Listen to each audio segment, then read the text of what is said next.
నమస్తే. Welcome to our channel. నేను మీ Anil. WHO సంచలనమైన నిజాలు బయటపెట్టింది.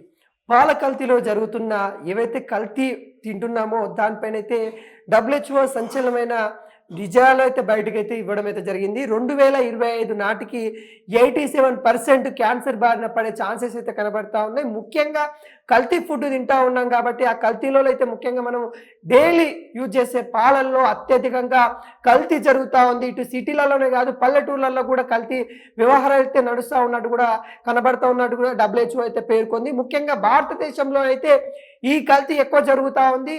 పాలల్లో యూరియా అలాంటి పదార్థాలు యూజ్ చేయడం, రసాయన పదార్థాలు యూజ్ చేయడం వల్ల ఈ కల్తీ ఎక్కువ జరుగుతూ ఉన్న నేపథ్యం అయితే కనబడతా ఉంది.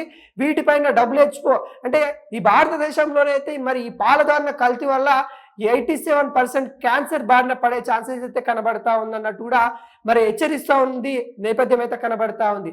పాలల్లో కల్తీ ఇంతవరకు మనం డైలీ పాలు యూజ్ చేస్తూ ఉన్నాము. మరి మనం తాగే పాలు ఎలాంటి ఏంది అనేది కూడా మనం ఆలోచించకుండా ప్రతినిత్యం పాలు తాగుతూనే ఉన్నాం. దాంట్లో దాదాపుగా మరి చాలా వరకు అయితే కల్తీ పాలు వస్తూ ఉన్నాయి. ముఖ్యంగా యూరియా, పొటాషియం లాంటి పదార్థాలు, రసాయన పదార్థాలు యూజ్ చేస్తూ ఉన్నారు. ఇది సిటీలోనే కాకుండా ఇంకా పల్లెటూళ్ళల్లో కూడా పాకిపోయింది ఈ కల్తీ వ్యవహారం అన్నట్టు కూడా డబ్ల్యూహెచ్ఓ చెప్తా ఉంది. అంటే దాదాపుగా ఈ కల్తీ చేయడం అనేది మనం అయితే ప్రతినిత్యం చూస్తూ ఉన్నాం. ఏదో ఒక హోటల్లో కల్తీ జరిగిందని ఏదో ఒక దాడులలో బయటపడుతున్న నేపథ్యం అయితే కనబడతా ఉంది. ముఖ్యంగా రెస్టారెంట్ లాంటి పెద్ద పెద్ద రెస్టారెంట్ లాంటి దాంట్లో కూడా కల్తీలు జరుగుతూ ఉన్న నేపథ్యం అయితే ఇప్పుడైతే మనకైతే తెలిసినా కానీ మన యొక్క బిజీ లైఫ్లో మనము జీవిస్తున్న లైఫ్లో మరి ఏం తప్పకుండా అంటే ఏం చేయాలో తోచిన పరిస్థితిలో మరి జొమాటో లాంటి, స్విగ్గీ లాంటి ఇలాంటి కొన్ని యాప్లలో మరి ఫుడ్ తీసుకొని తింటున్నాము. కానీ అది ఎంతవరకు సేఫ్టీ అనేది మనం ఆలోచించలేకపోతా ఉన్నాము. డబ్ల్యూహెచ్ఓ ఏం చెప్తా ఉంది, గత కొద్ది సంవత్సరాలుగా హెచ్చరిస్తూ ఉంది. నూనెలో కల్తీ అవుతుంది, పాలలో కల్తీ అవుతుంది, నెయ్యిలో కల్తీ అవుతుంది, బియ్యంలో కల్తీ అవుతుంది అని డబ్ల్యూహెచ్ఓ పదే హెచ్చరించినప్పటికీ కూడా ముఖ్యంగా మన భారతదేశం ఎటువంటి చర్యలు తీసుకుంటుందంటే ఎక్కడ కూడా కనిపించే దాఖలాలు కనబడతలేవు. ఇన్ని జరుగుతూ ఉన్నా కూడా మరి గవర్నమెంట్ ఏం చేస్తూ ఉంది, కల్తీ జరుగుతూ ఉందని మనం మొన్న హైదరాబాద్లో కూడా మనం చూసాం. 2 రెస్టారెంట్లకి వెళ్ళినప్పుడు కూడా అక్కడ కల్తీ జరిగిన విషాదం కూడా మనం అయితే క్లియర్ కట్గా చూసినాం. అక్కడ కల్తీ ఎలా జరుగుతుందో, అక్కడ ఆయిల్ ఎలా ఉంది, పదే యూజ్ చేయడం, ఆయిల్ని పలుమార్లు వేడి చేయడము, దాన్నే మళ్ళీ రీయూజ్ చేయడం వల్ల ఎంత అయిపోతుంది అంటే ఘోర సిచ్యువేషన్లో కూడా మన రెస్టారెంట్లు చూసాము.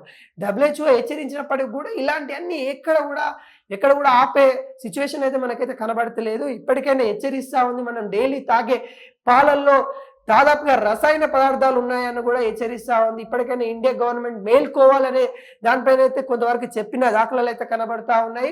అంటే మనం దాదాపుగా అంటే ఈ 2025 అంటే ఇంకొక సంవత్సరం లోపే క్యాన్సర్ బారిన పడే ఛాన్సెస్ ఎక్కువ ఉన్నాయన్నట్టు కూడా ఈ డబ్ల్యూహెచ్ఓ చెప్తా ఉంది. అంటే మనం ప్రతినిత్యం మనం అయితే చాలా వరకు అయితే పాలు కానీ పాలల్లో మనం టీ, కాఫీ లాంటి తాగుతూ ఉంటాము. మరి దాంట్లో ఎంతవరకు నిజంగా కల్తీ కాకుండా ఉన్నాయనే నేపథ్యంలో ఈ గవర్నమెంట్ ఆలోచించిన దాఖలాలు అయితే కనబడతా ఉన్నాయి. ఏది ఏమైనా కానీ పాలు జాగ్రత్తగా వహించాలి. మీ ఇంట్లో నిజమైన పాలు ఉన్నాయా లేవా అనే దానిపైన మీరు ఆలోచించుకోండి.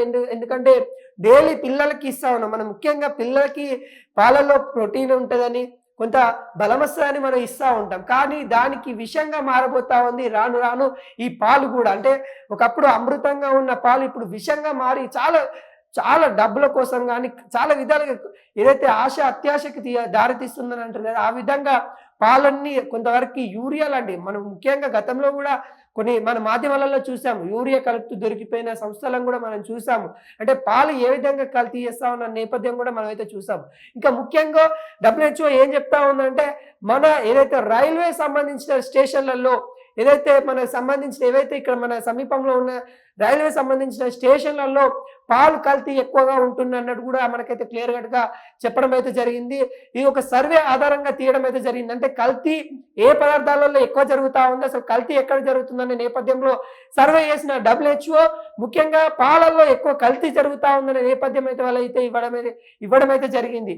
అన్నిట్లలో కల్తీ జరిగినప్పటికీ కూడా పాలల్లో అత్యధికంగా కల్తీ జరుగుతూ ఉంది. ఈ కల్తీని అరికట్టాలి గవర్నమెంట్, లేకుంటే 2025 వరకు మరి క్యాన్సర్ బారిన పడే వాళ్ళ బాధితులు ఎక్కువైపోతారని కూడా చెప్పడం అయితే జరుగుతుంది. అంటే ఏమైంది, ఏ విషయాలపైన ఇప్పటికే కేంద్ర గవర్నమెంట్ ఆలోచిస్తూ ఉంది. పాల ఉత్పత్తులు ఏవైతే ఉంటాయో వాటిని కొంతవరకు గ్రామాలలో నిజంగా సబ్సిడీ కింద ఇచ్చైనా మరి ఈ కల్తీ కాకుండా చూసుకోవాలనే ఏర్పాట్లు అయితే చేయడం అయితే జరిగింది. ఈ వాటిలలో వాడుతున్న రసాయనాలు ఏవైతే ఉంటాయో నిజంగా ఫర్టిలైజర్ నిజంగా మీ పొలాలకు చల్లే యూరియా లాంటి వాటిని మరి తీసుకొచ్చి పాలల్లో కలిపి దాన్ని అత్యధికంగా చేయడం వల్ల చాలా నష్టపోతూ ఉంటారు. వాళ్ళ యొక్క ఫ్యూచర్ జనరేషన్కి ఇది ఒక భారీ విషయంగా మారే ఛాన్సెస్ అయితే ఉన్నాయన్నట్టు కూడా దాదాపుగా చెప్పడం అయితే జరిగింది. భారతీయులలో దాదాపుగా పాలల్లోనే 87% మరి కల్తీ ఉంటుందని కూడా చెప్పడం అయితే జరిగింది. దాదాపుగా క్యాన్సర్ బారిన పడే వాళ్ళ శాతం కూడా అధికంగా ఉండబోతుందనే నేపథ్యం హెచ్చరిస్తుంటే WHO చెప్పడం అయితే జరుగుతూ ఉంది. ఇప్పటికైనా కానీ మనం యూజ్ చేసే పాలల్లో ఎటువంటి కల్తీ ఉంది ఏంటి అనే దానిపైన మనము చూసుకొని చేసుకుంటే బాగుంటుంది. ఈ కల్తీ పాలను తాగడం వల్ల చాలామంది అయితే విషాదానికి గురయ్యే ఛాన్స్ అయితే కనబడుతుంది. ఇంకోటి ఏంటంటే ఈ పాల కల్తీ ఏదైతే ఉందో అప్పుడే ఎఫెక్ట్ చూపించదు, రాను రాను భవిష్యత్తులో ఎఫెక్ట్ చూపించే ఛాన్సెస్ ఉంటాయి. కాబట్టి ఇప్పటి నుండి కల్తీ పాల నుండి అయితే కొంచెం దూరం ఉండడానికి ప్రయత్నించండి. మీరు తాగుతున్న పాలల్లో ఎంతవరకు కల్తీ ఉందనే దానిపైన మీరు ఏదైతే మీకు సంబంధించిన పాల వ్యాపారులు కానీ లేకుంటే మీరు ఏదైతే పాలకు సంబంధించిన ప్రోడక్ట్ వాడుతూ ఉన్నారో దాన్ని పలుమార్లు చెక్ చేసిన తర్వాత ఎక్స్పైరీ డేట్ అయిపోయిన తర్వాత దాన్ని యూజ్ చేయొద్దు. ఇలాంటి కొన్ని గైడెన్స్ ఏవైతే ఉంటాయో వాటిని అన్నిటి పాటించాలన్నట్టు కూడా కొంతవరకు అయితే WHO హెచ్చరిస్తున్న దాఖలాలు అయితే కనబడతా ఉన్నాయి. మరి ఏమైనా విషయాలు అసలు ఈ పాల గురించి అనే దానిపైన కూడా ఇప్పటికే గవర్నమెంట్ కూడా మరి ఏ విధంగా కల్తీ అయితే ఉంది, కల్తీ కాకుండా చర్యలు తీసుకోవడానికి ముమ్మర ప్రయత్నాలు అయితే చేస్తున్న నేపథ్యం అయితే కనబడతా ఉంది.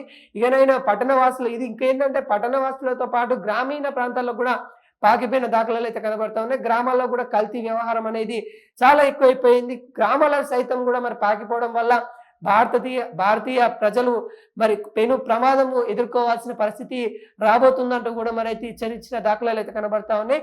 ఈ పెను ప్రమాదం నుండి ఖచ్చితంగా గవర్నమెంట్ వీళ్ళని ఏదైతే ఈ కల్తీ కాకుండా చూసుకోవాలి. ఖచ్చితంగా ఈ నేపథ్యం అయితే మళ్ళీ తెరపైకి రాకుండా చూసుకోవాలి. ఎక్కడైతే కలుషితం జరుగుతుందో ఆ పాలని స్వీకరించి ఆ సంస్థలు ఏవైతే ఉంటాయో వాటిని ఖచ్చితంగా లైసెన్స్ రద్దు చేసే దిశగా చర్యలు తీసుకుంటామన్నట్టు కూడా కొంత గవర్నమెంట్ కూడా ఆలోచిస్తున్న నేపథ్యం అయితే కనబడుతుంది.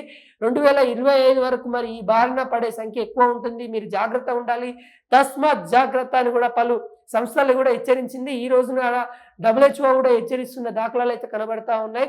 ఈ పాల వ్యాపారాలకు సంబంధించిన వాటి గురించి కానీ లేకుంటే సబ్సిడీల గురించి కానీ ఖచ్చితంగా గవర్నమెంట్ ఇన్వాల్వ్మెంట్ అయ్యి వాళ్ళకి సంబంధించిన సబ్సిడీలు ఇచ్చేసి వాళ్ళకు మెరుగైన వ్యాపారం ఉండే విధంగా ఎలాంటి కల్తీలకి ఛాన్స్ లేకుండా విధంగా అయితే చూసుకోవాలని కూడా ప్రతి ఒక్కరైతే కోరుకుంటున్న దాఖలాలు అయితే కనబడతాయి. ఇలాంటి కల్తీ సంబంధించిన మార్కెట్లో పలు ఏవైతే ఉన్నాయో వస్తువులు కానీ వాటికి సంబంధించిన మనం నిత్య జీవితంలో వాడుతున్న ప్రతి దాంట్లో కూడా కొంత కల్తీకి గురైనప్పటికీ కూడా మనము డైలీ ఈ పాలల్లో కొంతవరకు అయితే మరి ఈ కెమికల్ని యూజ్ చేయడం వల్ల దాదాపుగా క్యాన్సర్ బారిన పడే శాతం వల్ల పరిస్థితి ఎక్కువ ఉంటుంది. ఈ కల్తీ నియంత్రించడానికి భారతదేశంలో చర్యలు తీసుకోవాలి ఖచ్చితంగా. ఎందుకంటే ఈ కల్తీ ద్వారా ఖచ్చితంగా ఈ క్యాన్సర్ ఏదైతే ఉందో క్యాన్సర్ బారిన పడే ఛాన్సెస్ అయితే కనబడతా ఉంది. ఒకవైపు క్యాన్సర్ నియంత్రణ కోసం కూడా స్టేట్ గవర్నమెంట్ అటు సెంట్రల్ గవర్నమెంట్ కూడా నియంత్రించడానికి ట్రై చేస్తున్న నేపథ్యంలో ఒక భారీ షాక్ అని చెప్పుకోవచ్చు. ఈ నిర్ణయాలు అసలు ఈ సర్వేలో వెల్లడించిన WHO హెచ్చరిస్తున్న దాఖలాలు చూస్తే ఖచ్చితంగా మనం కొంత అలర్ట్ అయ్యి మన నిజ జీవితంలో వాడుతున్న పదార్థాలు కావచ్చు లేకుంటే ఈ పాలు ఏవైతే ఉన్నాయో వాటిని తగు జాగ్రత్తలు తీసుకుంటూ వాడాలని కూడా కోరుకుంటా ఉన్నాం.